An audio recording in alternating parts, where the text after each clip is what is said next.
అధ్యక్ష, తెలంగాణ ఉద్యమం తీవ్రంగా ఉన్న సమయంలో ఉస్మాన్ యూనివర్సిటీలో ఉండేటువంటి విద్యార్థులు చెలో అసెంబ్లీ అనేటువంటి కార్యక్రమాన్ని తీసుకున్నప్పుడు పోలీసులు పెద్ద ఎత్తున వారు నిర్బంధిస్తుంటుంటే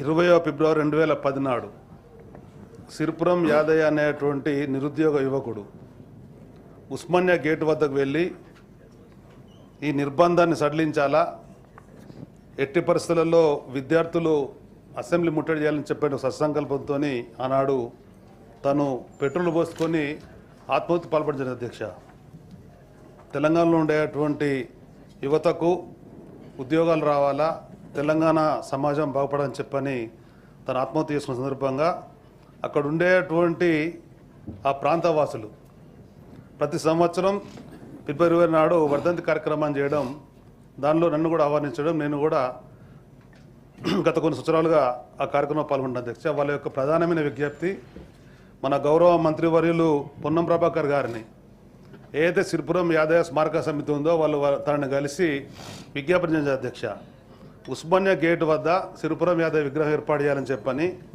సిరిపురం యాదయ్య యొక్క వర్ధంతి ప్రభుత్వం నిర్వహించాలని చెప్పనంటే పెద్ద మనసుతోని సోదరులు ప్రభాకర్ గారు, మంత్రి గారు, ముఖ్యమంత్రి గారికి విజ్ఞప్తి చేసినట్టుగా లెటర్ కూడా ఉంది. కనుక మీ ద్వారా ప్రభుత్వం విజ్ఞప్తి చేసేది, ఆ యువకుని యొక్క మంచి భవిష్యత్తును కోల్పోయినటువంటి ఆ యువకుని విగ్రహాన్ని అక్కడ ఏర్పరిచినట్టయితే తన ఆశయ సాధనలో తెలంగాణ సంబంధం ఎప్పుడు జ్ఞాపకం ఉంచుంటుంది. కనుక మరి మంత్రి గారు చొరవ తీసుకొని విగ్రహ ఏర్పాటు, అదేవిధంగా వర్ధంతి కార్యక్రమం ప్రభుత్వం చేసే విధంగా చూడాలని చెప్పని మీ ద్వారా విజ్ఞప్తి చేస్తూ, అదేవిధంగా అధ్యక్ష, తెలంగాణ రాష్ట్రంలో ఉండేటువంటి ఈ అమరవీరుల కుటుంబాలు కానీ, తెలంగాణ ఉద్యమకారులు కానీ ప్రభుత్వం నుంచి ఆశిస్తున్న అధ్యక్ష, కాంగ్రెస్ పార్టీ ఇచ్చినటువంటి ఎన్నికల మేనిఫెస్టో హామీని అమలు చేయాలని చెప్పని, మరి బీసీ శాఖకు 11,000 కోట్ల రూపాయలు కూడా నిధులు సాధించుకున్నటువంటి మంత్రి గారు ఈ సంవత్సరం చెప్పిన ప్రకారం వాళ్ళందరికీ నిధులు కేటాయించి అదేవిధంగా స్థలాలు కూడా ఇవ్వాలని చెప్పని ఆ కార్యక్రమాన్ని చొరవేసుకోవాలని చెప్పని విజ్ఞప్తి. ధన్యవాదాలు. Thank you.